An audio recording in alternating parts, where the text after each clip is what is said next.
here now. So this would be the scope of my talk today. Type of measurement and appropriate statistical techniques. Of course, as I said, there would be a lot of overlap with the next session. And then what is the concept of hypothesis testing? Because this is an important aspect of statistical here.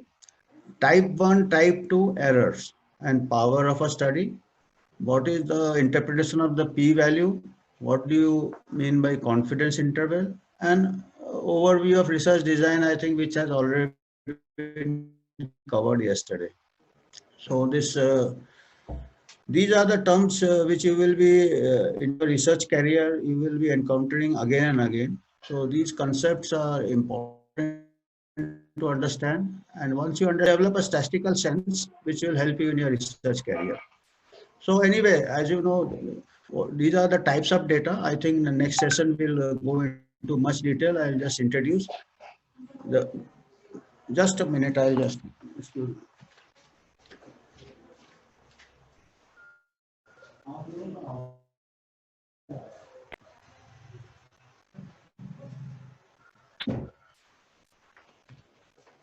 Excuse me. So this is how you quantify any observation.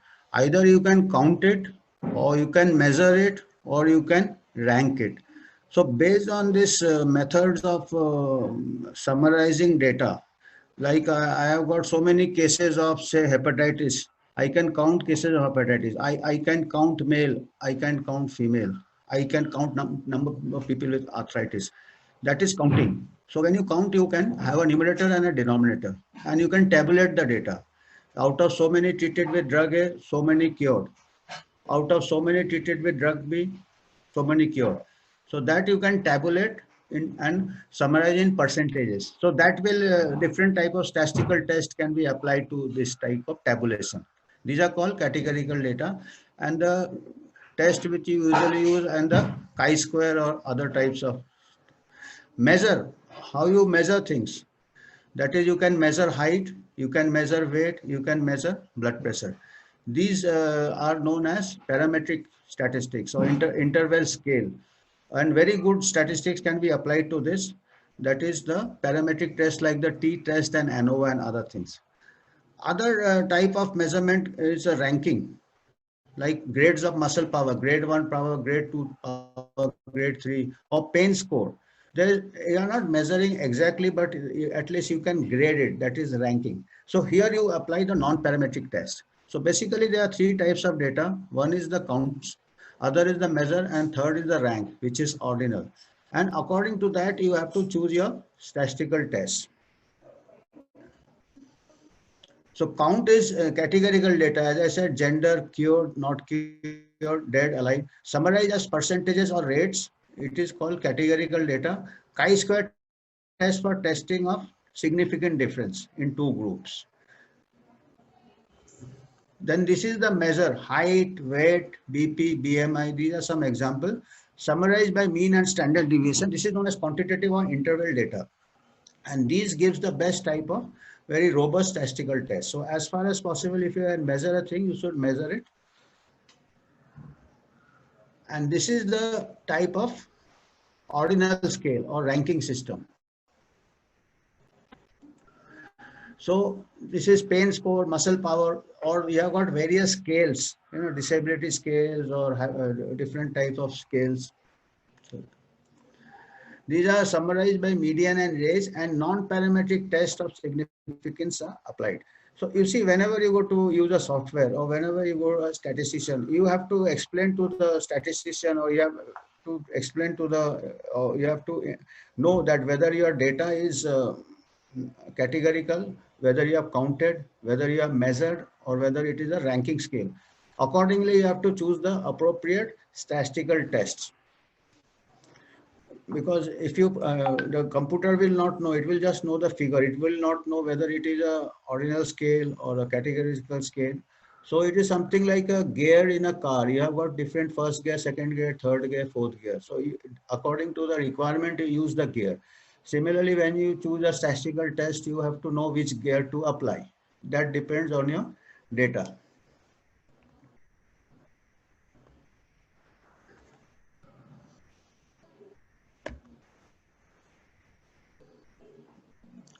Why I am not able to go down?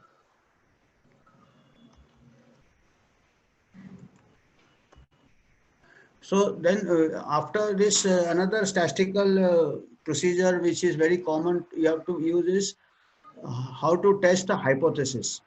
So we just have to have some idea before you use your statistics. You have to have some idea what you mean by a hypothesis. So hypothesis is something which is a proposition. You think, like suppose you have used a certain type of exercise for certain people with arthritis, and you get a feeling that so many people are getting well with this type of new exercise compared to the conventional exercise. So that your practice can give you some type of a hypothesis that, or it may be from a observation, large data sets, you observe some pattern. Okay, this may be related to this or this environment. So the hypothesis is either from observation, or it may be from review of literature or your own practice. So it is something like a proposition, or you suspect that this may be related to this, or this thing is better than that. That is known as the hypothesis. And how you proceed further to establish that hypothesis, or to really gather to, as they say, towards evidence-based medicine, because until unless that hypothesis is subjected to evidence-based test, so that is tested by observations and experiments. You collect the data and then you tabulate the data, and you see see whether it could it have been occurred just by coincidence. That is where the statistical test of probability comes in, to see how much of that pattern can be explained by probability. If that probability is very high, that this could have occurred by chance, then you say there is no significant association. You don't really that accept that hypothesis. You reject that hypothesis. So by one of the limitation of this type of studies are that we cannot prove anything. You can only disprove or falsify the hypothesis. If we cannot gather enough evidence beyond the statistical probability, we reject that hypothesis and we say that there is no association. So we cannot directly prove a hypothesis. We can only by default, if we cannot reject that hypothesis, if the probability is very low, if the probability of this occurrence of difference in the two groups is very low, then we by default we accept, we reject the null hypothesis, and we accept that there is an seems to be an association with this and with this drug or this exercise and this outcome. So that is again provisional. If we have more evidence, we may still reject it in future also. So so goal, we cannot by this observational studies and experimental studies, we can only disprove a hypothesis. We cannot directly prove a hypothesis.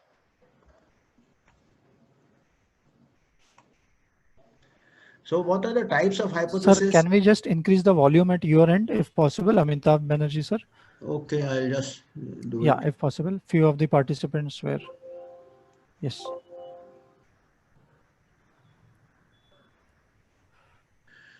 So types of hypothesis. Hypothesis is like when you say drug A is better in arthritis compared to drug B, that is a hypothesis. But when you start the experiment, when you start testing the hypothesis, you starts with the null hypothesis. You start with the assumption that there is no difference between the two drugs. That is the null hypothesis.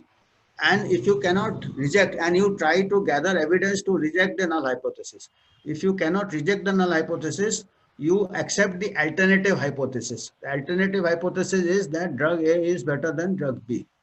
So that is by default, you have to try to reject the null hypothesis, and if you cannot reject the null hypothesis, then only you accept the alternative hypothesis. Then what is one tail hypothesis and two tail hypothesis? If you are saying drug A is better than drug B, I am testing only one side of the probability curve. That is called one tail hypothesis. If I am testing both sides, the drug A may be better than drug B, or it may be inferior to drug B. It can be either better or inferior, that is both sides. Then it is called a two-tail hypothesis. So by and large, one should go for a two-tail hypothesis, because you are starting with the null hypothesis. You are not knowing whether drug A may be better or it may be inferior also.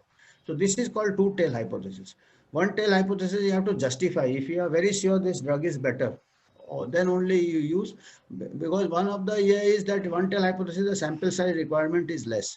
So therefore, it is you may miss one type. So by default, always one should Until unless there are very specific reasons, one should always go to a two-tailed hypothesis. So type of research design, I think this has already been covered yesterday. So these are the like case studies, case series, cross-sectional studies. These are, as long as you are just seeing a series of cases, there is no control group. So these are all observational studies. To test the hypothesis, you have to have two groups, either case control studies or cohort studies. That case control studies, people with a particular outcome and people without a particular outcome, and then you see the back history and you see whether that is, those are called case control studies. And cohort studies are people with exposure, people without exposure, or people given drug A, other group given drug B and follow them forward. That those are known as cohort studies. So these are the hypothesis testing studies. And up till all this, these are observational studies as long as the investigator does not add anything from, does not control the study participant allocation or like. And once you introduce anything from outside, that is one group is given drug A and other group is given drug B, that it becomes an experimental study or random clinical trials. You may be saying ki why I am not saying ki cohort studies also, when I said one person is taking drug A and drug B and you are following forward. Here the drug A and drug B is taken in the normal course of treatment. Some physician may prescribe drug A, other physician may prescribe drug B, which is already established, and then you follow up. That becomes observational studies. So you are not decided ki which person gets drug A and which person drug B. So that's why you are not controlling the study conditions. You are just observing the natural practice or natural habits. So some people are smokers, other people are non-smokers, and you follow them forward. Or in say Ayurvedic, you have got different prakritis. So you follow people with some prakriti, people with other prakriti, and follow them forward for their disease experiences. So that becomes observational.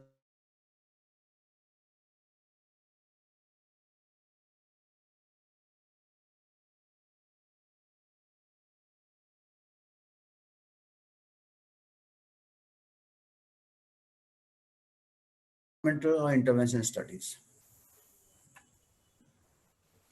Then statistical principles of hypothesis testing. So when we are doing the statistical test of hypothesis, as I said, the statistical test of hypothesis is done to establish the role of probability in your findings. You may find a different pattern in the two groups. So the question comes, firstly, of course, you have to be very sure that it is not due to methodological errors, errors of observation. You have got instrument errors. So those are the quality control things. So first you have to exclude those other things, or it may be that the two groups are not well matched. There are some other factors which are known as confounding factors. So first of all, before doing a statistical test, all these things should be first excluded. Then if you still continue to see the difference in the tabulation or difference in the say mean BP in one group is 130 and the mean BP on the group is 150. So you have found a difference of 20 millimeter average. So then you have to see whether this could have occurred by chance. If you have got a small sample size, things could occur by chance. If you have got a larger sample size, maybe there may be some real difference. Still, there can be an element of chance. So that uncertainty will always remain, whether there is, it could have just a coincidence or chance. So for that, you have the different statistical tests of significance or probability. You want to find out the probability of this occurring given that the null hypothesis is true. What does P say?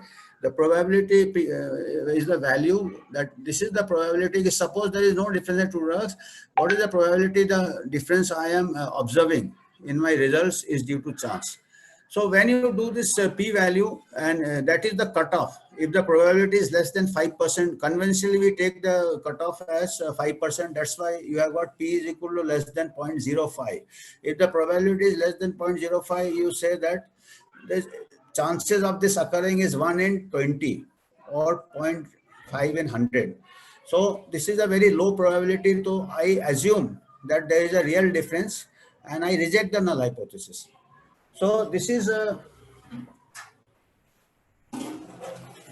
there is still a element of error.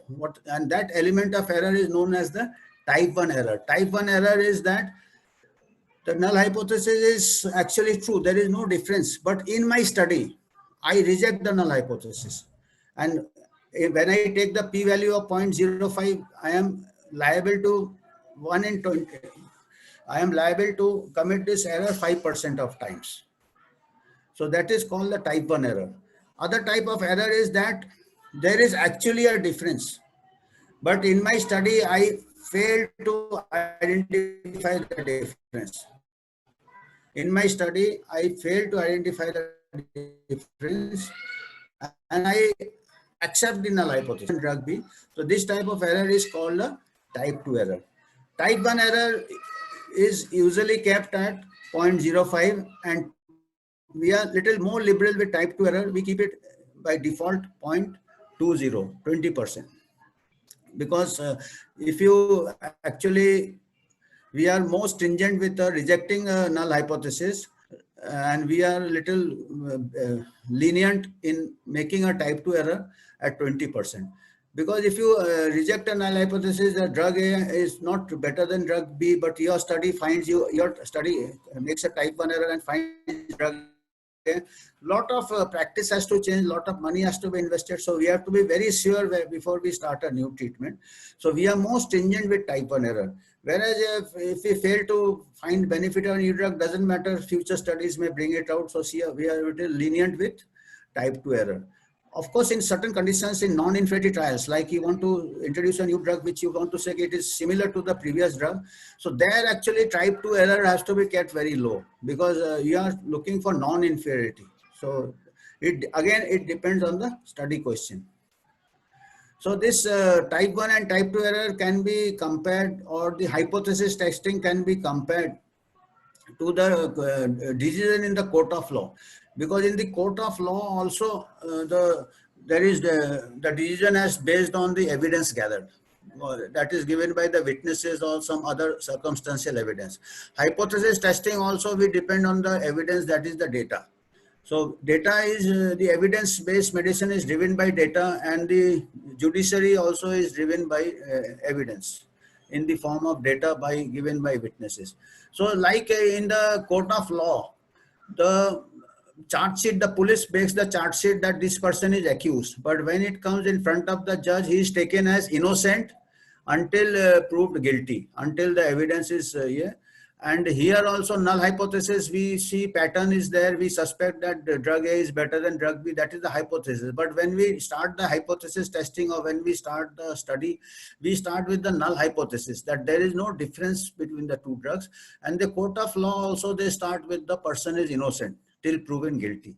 This is to make an unbiased judgment. Otherwise, the bias in whether it is in research or whether it is in the court of law can distort the findings. You know, nowadays the media is also acting as a bias. Before the judge, the media gives its verdict. So all these are the noise. So this is a noise, and even in the experiment, your own biases and your own observer variation, other things can cause bias. So we try to be as impartial as possible. So null hypothesis. Then guilt is that did commit the crime, and alternative hypothesis is there is an association present, that one drug is better than the other drug, or this is the cause and the effect. So this is the alternative hypothesis. Criteria for rejecting innocence is the beyond reasonable doubt, because in the court of law, they do not have the p-value. Here we have got the p-value, criteria for rejecting the null hypothesis. Because here also we directly cannot prove innocence, but we try to disprove the innocence. And then if we disprove the innocence, then by default the person is guilty. Here also, if we reject the null hypothesis, the association is by default the alternative hypothesis. Correct judgment is convict the criminal, and correct inference is correctly conclude the association. If actually in the truth is drug A is better and we conclude drug is better, this would be the correct judgment. Correct judgment also is that acute an innocent person, and correct inference in research is also correctly conclude no association. That drug is actually, truth is drug A is not better than drug B, and in our experiment also we find there is no association. Then there are two ways of making correct judgment, both in research and in the court of law. Similarly, there are two ways of incorrect judgment also. That is a hang the innocent, you see, or send him to life imprisonment. This is incorrect. So what type of error this is? This is a type 1 error. Like incorrect inference is incorrectly find association. When the drug A is not better than drug B, you find that is a alpha error. Here also alpha error we can make in the court of law also. Incorrect judgment can also be that acquit a criminal person, and incorrect inference is wrongly find. This would be wrongly find no association. Sorry, this is a mistake here. So incorrect inference here would be fail to find an association when there is one. So I will correct it in my next presentation. So here wrong inference would be fail to find a association. So this is, you see, like we are also very difficult in science and very difficult in the court of law also. Both are very full of uncertainty. So we should be now more lenient to the judiciary. We are always criticizing the judiciary, and nowadays we are, you see, people are also criticizing the science also. One day they find hydroxychloroquine effective, other day say not effective. So similarly, the judgment is also reversed. So we are both in the same boat. So we should be more lenient now. So what are now, to sum up, we have the type 1 and type 2 errors should be stated in advance of a research, depending on the research question. You see, if there are many drugs in the market, then type 1 error is more important. We don't want another drug because there are already more drugs. So, but if there are no drugs, like here COVID, there are no drugs. So we should not miss even a small effect, we should not miss. So we should keep or some rabies, there is no treatment. So depending on the study question, or in cancer where they have to have some treatment at all. So depending on that, you don't want to miss a drug. So then if you don't want to miss a drug, the type 2 error should be more important. But there are already many drugs, very procedures, and the condition is more or less self-limiting. Then the type 1 error, you have to be usually kept at 0.05, and type 2 you keep at 0.20. But again, it depends, as I said, on the research question and on the what is the already prevalent drugs available. So because when you go for sample size calculation, all this will be asked by the software. And also if you go to a statistician, he or she will require these inputs. 1 minus type 2 error is the power of the study, that is 80%. Usually if you keep 20% as the type 1 error, type 2 error, yeah, 80% means that if there is a difference in the two groups, your study with this sample size, 80% times you will be able to detect the difference, and 20% times you will be missing it. That is the type 2 error. So if you do not want to miss a difference, you have to increase this from 90% higher or 95%. So type 2 error is set at 2. So conventionally we keep as 80. Otherwise, if you try to decrease the type 2 error, no, your sample size will increase a lot. Besides the effect size, type of data, standard deviation, type 2 errors, power and width of are the inputs. So for sample size calculation, you have to have what is the type of data, if your type of, and what is the effect size, how much difference in the two groups will be clinically relevant. This is again very important, because just the p-value does not convey anything. The clinical relevance also is important, or perhaps more important. Suppose the BP, the two drugs, the BP just decreases by 5 millimeter or 2 millimeter, though the difference will be significant, it has got no clinical relevance. So the difference in the two groups which you are trying to detect is known as the effect size, So this is, if the smaller the effect size, which is clinically relevant, your sample size will increase. If the effect size is larger, your sample size decreases. Type of data. We have discussed the type of data, and again you will have a session in the type of data. If the data is categorical, you can only count it, the sample size increases. If you can measure the data like pulse, BP, weight, the sample size decreases because you have got more robust data. Standard deviation, that is the variation among the readings. If the standard deviation is very high, too much of variation, you will require a larger sample size to make a proper inference. And of course, the type 1 error and type 2 error and the power of a study. If you want to decrease the type 2 error, your sample size. And the width of the confidence interval. I'll just discuss just in one more slide. What do you mean by confidence interval? If you want to keep a very wide confidence interval, your sample size decreases. If you have to have a smaller confidence interval, narrower confidence interval, your sample size increases. And all these are required for your sample size calculation. So lastly, I will try to explain what do you mean by confidence interval. This confidence interval usually by conventionally we keep as 95%. So it may be kept at 99% or 90%, but conventionally we keep at. So what does 95% confidence interval means? It means that I have done a study with a sample size of say 500 people, I have find an association between, say, even for a point estimate, I have found a prevalence of, say, 30% osteoarthritis among 500 people above 60 years of age. So confidence interval can be in any type of study. It can be in descriptive studies. It can be in analytical studies. So I have found, say, 30% prevalence of osteoarthritis among the sample size of 500 above people above 60 years of age. So this is my study with the study of 500. My sample size is 500. I have found 30% osteoarthritis. And if I say 95% confidence interval is 25% to 35%, what does it mean? I say 30% is my point estimate. In this particular study, I have found 30%. My sample size is 500. And I say that my confidence interval is 25% to 35%. 95% confidence, 25%. That means, like, if 100 other investigators take a sample size of 500 above 60 years old, they repeat the study, 95% of the estimates will fall between 25 to 35%. You are getting the point. So if I increase the sample size, if I want, I want a confidence interval is 28 to 32, I want a narrower confidence interval. So I am not very sure. I mean, the real value may be anything between 25 and 35. Or if I take a smaller sample size, if I take only 100 people, my confidence interval will be 10% to 40%. So that will not have any clinical relevance or public health relevance. It may be 10% also or 40% also. If I take 100, sample size 100. So if I want to be very, I increase the sample size. If I take 1,000 instead of 500, my confidence will be narrow. So this is the meaning of the, so again, this confidence interval, how much is the range of confidence interval will depend on the clinical relevance. If your confidence interval is very wide, it will lose the clinical significance or clinical application. Similarly, if I say this drug A and drug B, in my study, I find I have taken a sample size of 10 patients, both sides. 10 patients I have given drug A and 10 persons I have given drug B. And I have found a difference of, say, pain score of, say, 10 with a standard deviation of A. Or I am testing a new antihypertensive.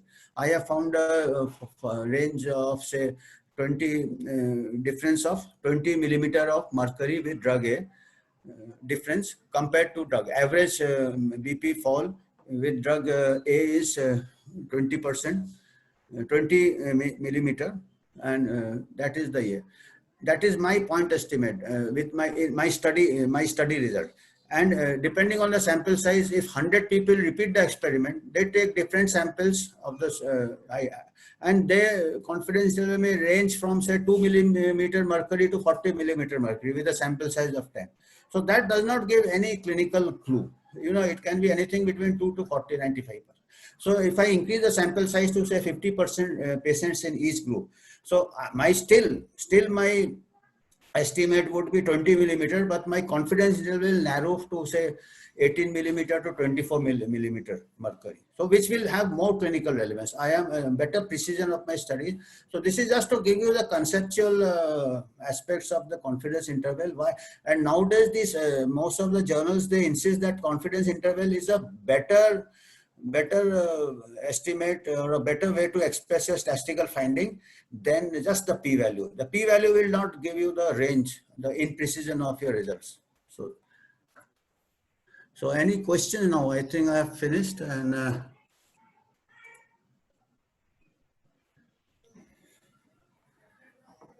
any doubts? Because usually statistics, there are a lot of doubts. So anyone, any questions? We will try to get certain questions from the audience, sir. Yeah. Amitabh sir, I wanted to know, are there any guidelines about the sample size, statistically significant sample size? Are there any fixed criteria for in what type of study, what sample size to be taken, or what sample size is more clinical relevant? This is in reference to the current COVID scenario, where there were a lot of proposals which were sought as EMR projects for either Ministry of Ayush or MUHS.